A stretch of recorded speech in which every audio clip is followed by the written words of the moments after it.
number one na problema ko yung lagay. So, noon pa, madalas ako nag-ano dyan sa clinic. Kung pwede nga magpabakuna ako. Napakunahan din ng 71 years old si Tatay Pedro na minabuting manatili lang sa bahay bilang pag-iingat sa sakit. Ang 78 anyos na si Nanay Sonia, stay at home lang din daw muna. Sa datos ni Department of Health mula taong 2005 hanggang 2010, pang-apat ang pneumonia sa leading cause of death sa buong bansa. At dahil papasok ng flu season dahil sa tag-ulan, malaking chance na makakuha nito ang matatanda.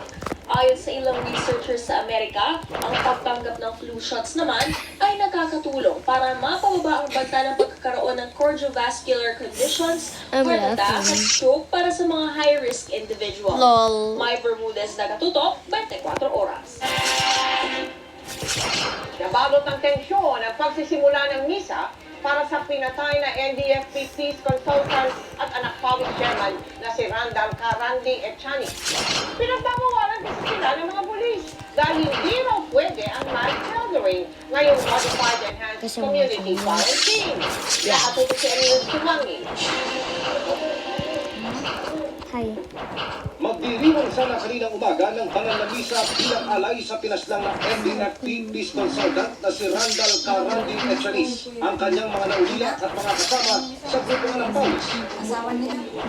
Nasa gilid sila ng punerarya kung saan lalo ang namiling Echanis nang biglang dumating ang mga taga-QCPD.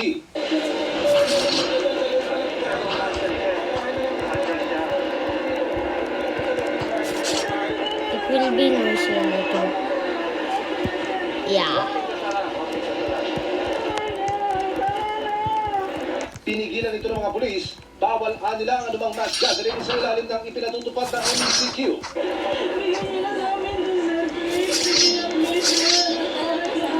Okay. Bagang nagkatensyon dahil nagpumilit ang mga taga-suporta ni Carandi na ito'y patuloy.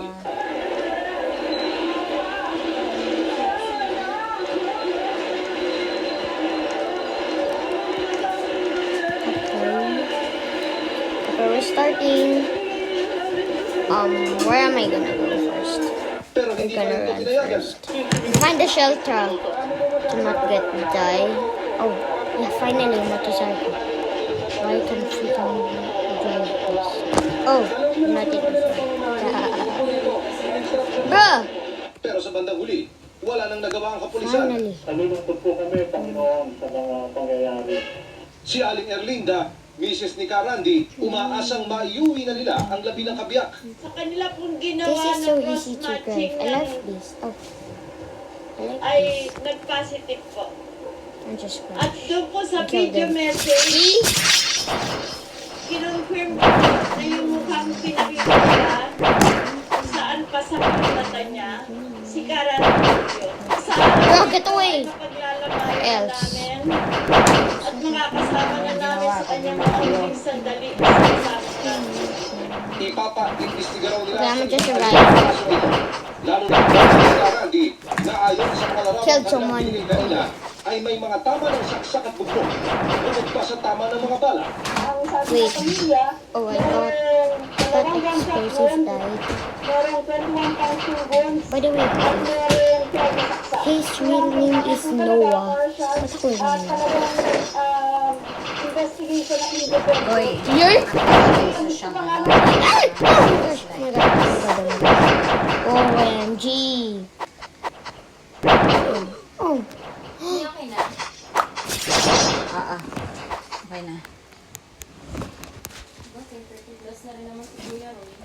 Mag-asawa ba? Ha? Mag-asawa. Nag-asawa na. Ang anak na yung babae. Siya si Master Roy. Okay, just gonna spectate. Bakit? It was explosive. She died. Yeah, she died.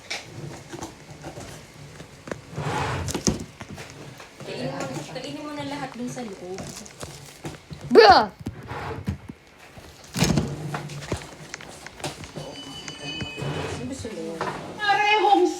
seafarers ang Ah? kasintahang ito.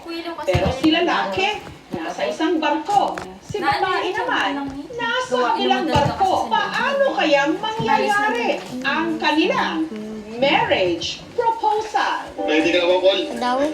Kinakabahan na siya. Ayan, giyaw na sila. Proposal. Will you marry me, Langga?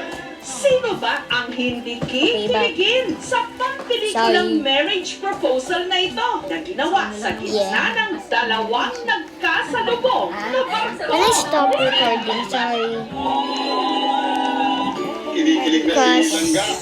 Ang magpo-propose I'm so bored. ang I wanna play deck other boy games, na si sorry. Paul. Ito na talaga yung babaeng binigay sa akin ni Lord. Stop Siya na recording. yung pangasawa ko. Habang ang kanyang kasintahan, nasa isa namang barko na 8 buwan na niyang hindi nakikita. Ang stewardess na si Naksa. At tila itinadhana na magsalubong ang kanilang mga barko sa Mississippi River sa Amerika. Paul, pwes na, Paul. Pero sa kalagitnaan ng proposal, ang radyo biglang nawalan ng signal. Okay, dito na po matatapos ang ligaya. Hindi nag-connect yung ranting namin parehas nung time na yun. Kaya hindi ko rin nalaman yung sagot niya. Hindi po alam yung sagot. Ano